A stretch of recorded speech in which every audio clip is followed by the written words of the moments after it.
Hey everyone, my name's Chris Lambert. On this channel, we talk Kanye West, and this is going to be a dramatic one in the comments. So Vice slash Motherboard put out this article earlier today of footage that didn't make the Fox News airing of the Kanye and Tucker Carlson interview.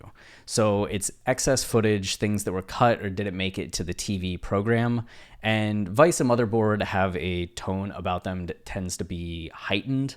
So like watch the disturbing Kanye interview clips that Tucker Carlson didn't put on air is that like Vice headline that you would see and be like, okay.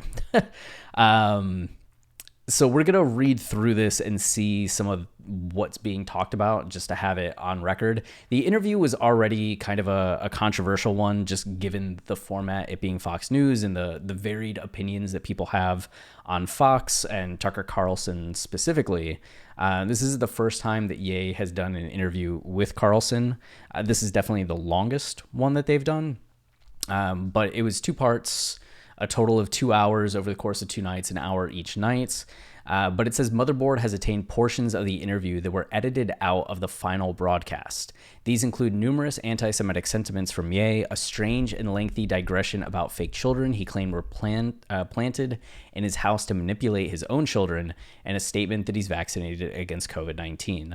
Which, it's so funny to me that of what they cut out, it's like, okay, they're cutting out this dramatic thing, they're cutting out this dramatic thing, and then him saying he's vaccinated is also the thing that gets cut out. Carlson used the interview, which was presented as a piece of landmark television, to hit on a few of Fox News' favorite boogeymen, with Ye's enthusiastic participation, the Clintons, Obama, COVID restrictions, and of course the Kardashians. But what the Tucker Carlson team chose to leave out is just as revealing. In the version of the interview that made it to air, Ye described what he said was pressure not to support Donald Trump when the latter was a candidate, called the singer Lizzo clinically unhealthy for her weight, and tried to explain his decision to appear at Paris Fashion Week with conservative pundit Candace Owens in matching White Lives Matter shirts. In the version of the interview, yeah, that all made it to TV. Okay, Carlson praised the interview as interesting, deep, provocative, and aired nearly 2 full hours of it over the course of 2 nights. Do you feel at times you were very manipulated by political forces through your wife? Carlson asked, hopefully. So this is all stuff that we talked about. Okay, so, oh no, sorry. Do you feel you were manipulated by political forces through your wife? Carlson asked, hopefully, at one point. In a fairly representative piece of footage, Ye responded that he was unaware of how close Kim Kardashian was to the Clintons during the time they were married. A simple statement of fact from Ye, I was vaccinated, was edited out of a part of the conversation about COVID. Carlson has repeatedly used the show to air false and dangerous claims aimed at discouraging his viewers from getting vaccinated. The other footage that didn't air specifically includes numerous asides about Jewish people. Ye has recently displayed an intense negative fixation on Jews.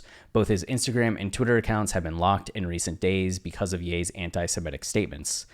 I guess like negative fixation, it was like an offhand remark to Diddy in like a slew of Instagram posts. Like the Jewish comments was amidst like so many other things that he was saying rather than like the focus of what he had been saying. When he came back to Twitter, he got 4 tweets, and 2 of them, was it 4? It was the welcome back tweet, a Shervin video, and then Jewish one, the not saying Jewish people but meaning Jewish people, like cancel culture one, and another. So it was like 2 of 5 or 2 of 4. So that was a lot more pointed. And then, of course, it seems like some of these comments in the Tucker Carlson. And then we just did a video that talked about Ye not being allowed on, or they did an interview with the LeBron James interview show, The Shop, and they're not going to air the episode because apparently Ye was doubling down on anti-Semitic remarks. So there is kind of a trend emerging, at least in the last week, of some of the talking points. With him kind of focusing in on, and I think it stems from ultimately Bernard Arnault, the guy that runs Louis Vuitton Moet Hennessy, is Jewish, and Ye had kind of been picking him as his opponent recently. One, Ye didn't get the Louis Vuitton job that Virgil got, which upset him, and then Virgil's passing, Ye blames it on Louis Vuitton, and then he felt in the aftermath of his fashion show where he called out specifically Bernard, that people that were being critical of Ye were doing so at the behest of Bernard, And I think that tension that he has with Bernard kind of translated into the general statement he made to Diddy about Jewish people. And then him getting locked out of Instagram with Mark Zuckerberg being in charge of Facebook then led to this doubling down on Jewish people. But the Tucker Carlson stuff happened before the Facebook or the Instagram lockout. So anyway, yeah, they talk about some of that. In his interview with Carlson, Ye said the Planned Parenthood founder, Margaret Sanger, a known eugenics, as he put it, created Planned Parenthood with the KKK to control the Jew population.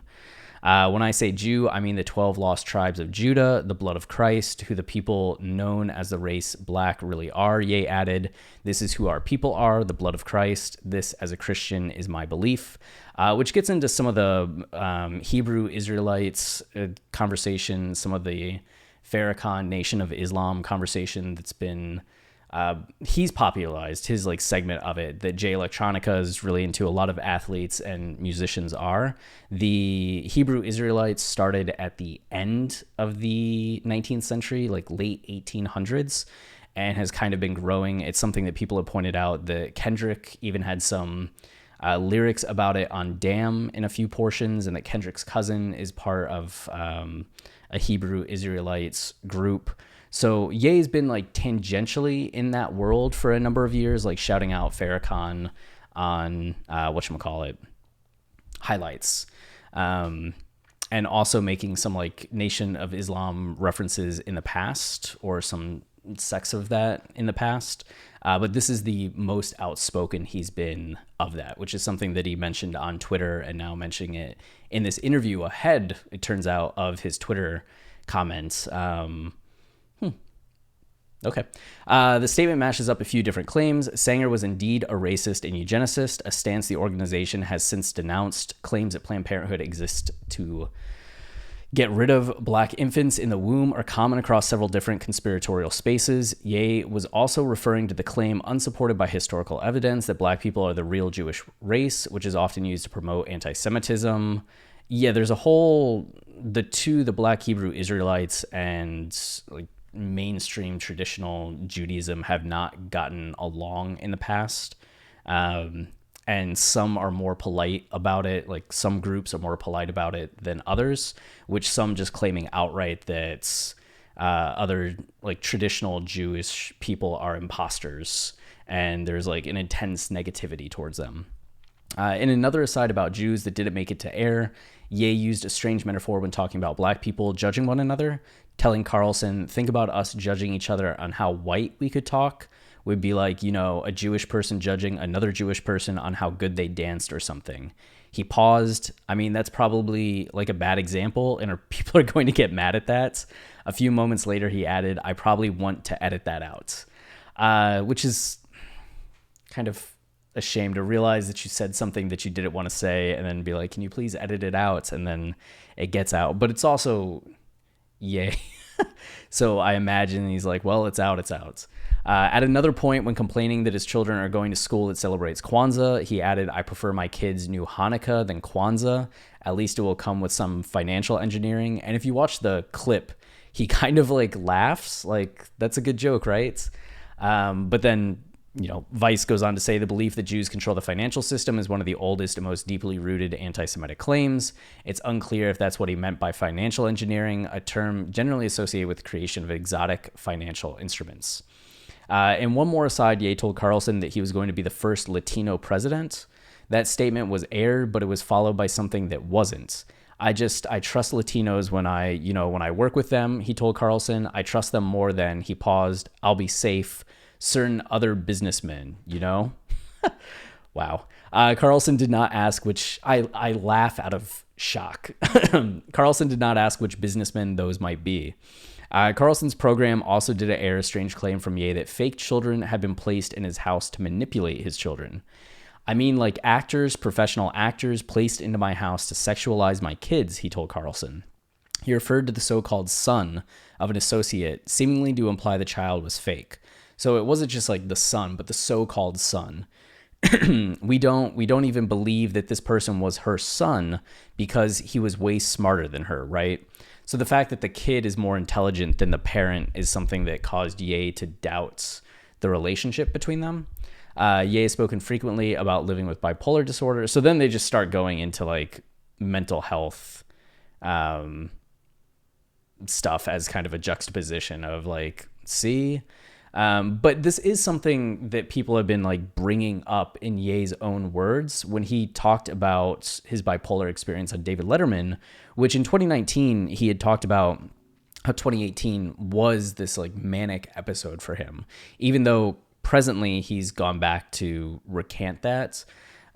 He seemed very like clear in 2019 on his feelings about it in this episode, but he was talking about a lot of the hyper paranoia and, you know, talking about how everyone is an actor, everything's a conspiracy. And I don't know Ye's current mental state. I know people said that he hasn't been sleeping a lot, which is something that was getting to him as well in 2016 before he was hospitalized. And again, in 2018, he talked about not sleeping a lot. Personally, I have struggled with sleeping. I was diagnosed with severe sleep deprivation in college, and I was just losing my mind. I would get up for class at 9 a.m. and I'd be in the bathroom brushing my teeth.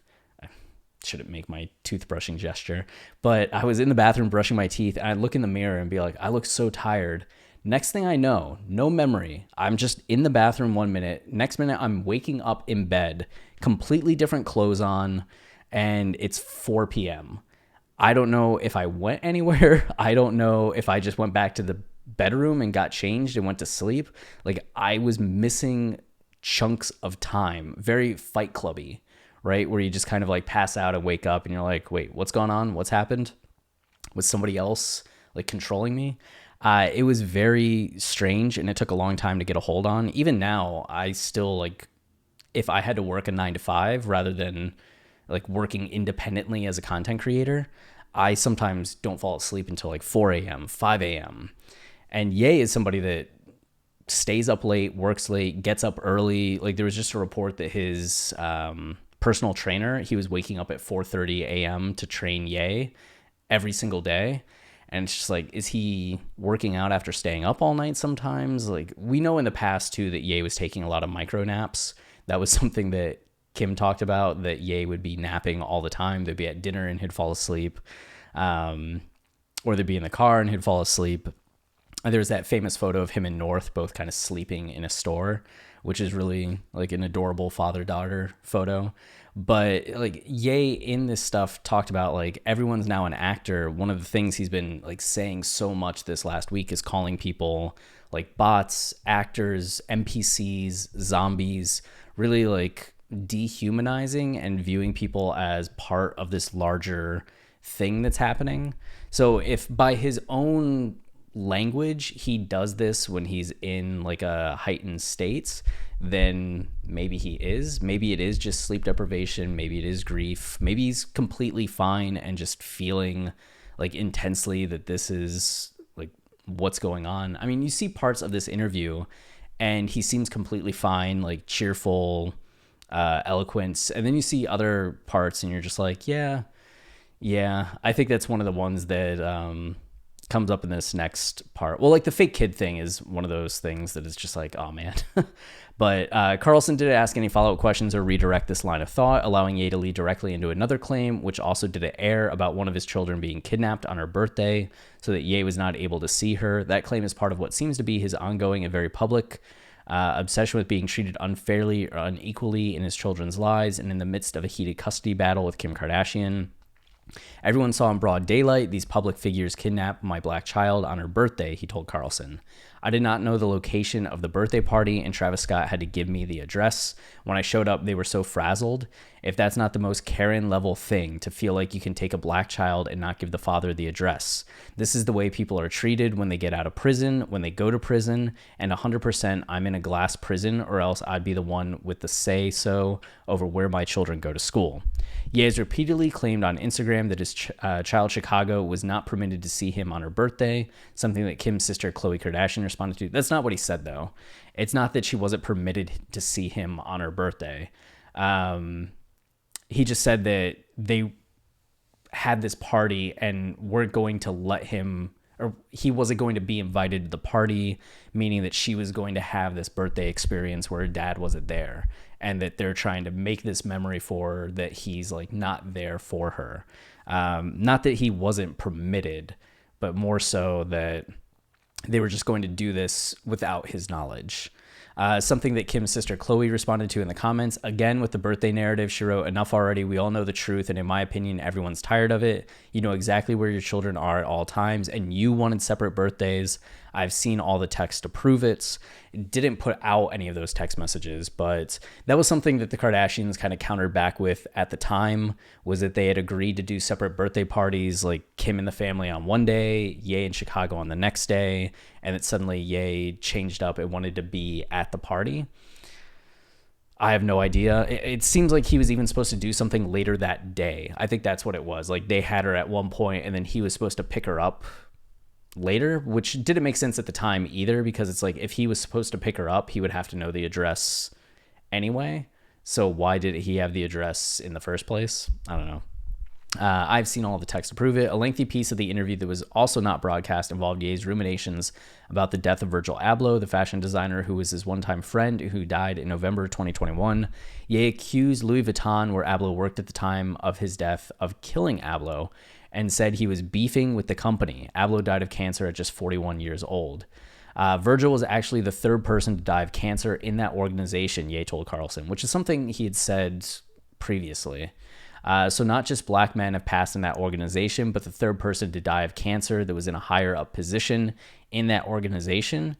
And with Paris is a different level of elitism and racism, and Virgil was the kind of guy that didn't hold it in, and I believe it ate him up from inside. A moment later, he added, the level of racism, elitism, and pressure that he was under, I'm sure it affected his health. I mean, they're making this out to be like a weird thing, and I get on the surface level saying that the implication that Louis Vuitton gave him cancer, some people might point to and be like, aha, my dad passed away from cancer when I was 20, lung cancer. He smoked since he was 18. He was 67. He was in the Vietnam War. Like, my dad was older. He was 47 when I was born. So he was in the Vietnam War, and there was just all kinds of chemicals being used. And he also worked in a Ford factory for 30 years. So him getting lung cancer wasn't shocking. My mom, though, passed away 5 years later from cancer. And I watched her be so upset day in and day out. She really struggled with any form of acceptance or closure about what had happened. She kept saying, we've been so lucky. We've been so lucky. What happened? Like, why weren't we lucky this time? And kept thinking she had done something wrong, that if only she had made a different call, acted sooner, something could have changed. Like, my dad was diagnosed on June 7th or June 8th, and he passed away on June 27th. Like, he was already stage 4. And if he knew something was wrong, he didn't tell anybody or go to the doctor until it was like way, way late. So there wasn't like much my mom could have done, but she kept thinking that there was some like karmic payback, and she kept wanting to blame the hospital, the doctors, herself. It was sad.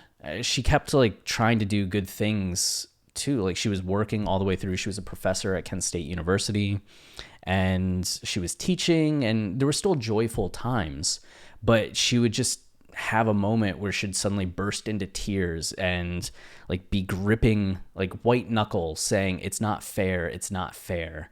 And it was hard like to watch, to try to comfort her, to be support when somebody's just so distraught. But that stress, I'm convinced, is what led to her cancer, and her inability to really like find any sense of peace in the aftermath of my dad's passing. It was 3.5 years later that the cancer arrived, and a year and a half after that she passed. So I get what Ye's saying in this idea that if you're in this place that's putting this kind of pressure and racism and negativity into your life, it can have this impact on your health. I don't know if that was the case. If Virgil was telling him, like, I am terribly stressed and unhappy about this, maybe Virgil was completely happy and it's just terrible circumstances. But I do understand where he's coming from with this, and this idea that maybe this company is putting like way too much stress on its employees and contributed to just a negative work-life balance. I mean, just think of some of these like video game companies where they talk about the crunch and people are working 18-hour days sometimes, like 18-hour days. If you're working your employees so consistently where they're not getting sleep, they're not being able to like have good sustenance, then it really can contribute to ill health. Anyway, this feels a lot more like grounded to me than what I think they're making it out to be. Ye also made a strange comment, which Carlson did air, about his plans to create kinetic energy communities built with free energy, a technology not currently available to human beings. I have visions that God gives me just over and over on community building and how to build these free energy, fully kinetic energy communities, he told Carlson, where we put the least impression on the earth. We're not building the new New York skyline cockfights, that we are humble in the way that we present ourselves. We've got to rethink who we are as a species. Including this portion of the interview might have helped audiences understand Ye's state of mind and general grasp on observable reality. Damn. So this one, like, I think it's kind of common for religious people to cite concepts and ideas or credit God for these concepts and ideas. Like, I'm a creative writer, like a novelist, poet. I have ideas all the time for things that just kind of come to me. They're ones that like repeatedly I keep coming back to, like, I should do this, I should do this, I should do this. I think all of us kind of have that. Like, I have a friend that really wants to start like a barbecue restaurant, and he keeps having visions for the barbecue restaurant. So I think just saying that God gives you visions isn't anything that's inherently problematic, especially when somebody's like religious. I just think that's part of the way in which they refer to having these concepts and ideas. And the community building and how to build these free energy, fully kinetic energy communities. I mean, he's been trying to be minimalism for a long time and be very open air concept and one with nature, not these giant structures. So when he's talking about like a more natural aesthetic and footprint, we kind of saw it with, if you've ever seen the dome concept art that he had when he was in Wyoming. He had these domes that were built into the earth or into a cliffside. They allowed for a lot of natural light, natural air. When he's talked about building these dondisteries, as he's called them, he talks about having gardens and like land and places for people to sleep and having it being very like all in one, but also like a low footprint. Rather than this grand building, it's something that works with the environment rather than puts a footprint upon the environment. So I get what he's like saying in this portion, talking about being humble. I don't really know what these like free energy, like fully kinetic energy would be, aside from just like the good vibes. Like, he's thinking about these places where people can come and like feel good. The energy's good. It's calm. We're helping people. That makes sense to me, if you're taking it that way. But these are definitely going to be things that people talk about as this article is out there and as people are really like looking for what's going on with Ye at this time. And of course, there are going to be people that double down and just say like Ye's a creative and he's thinking creatively. And there's going to be people who are already kind of like shocked by things, who just view this as more in the realm of like, oh my goodness, he's saying these shocking things. And it does seem like we're getting a mix of Ye's creativity and Ye's, in his own words, some of the paranoia about things. But, you know, we'll see when he does another interview next, or what his next move is, as we're still kind of waiting for him to be back on social media or do some kind of larger interview. But that's it for this video. If you're enjoying the channel and you want to support us, which some people don't these days. Then the best thing you can do is like, comment, subscribe. Any of those things really help the channel, as it tells YouTube that this is a channel people like, so then they show it to others. Until next time, stay wavy and keep it loopy. Cheers.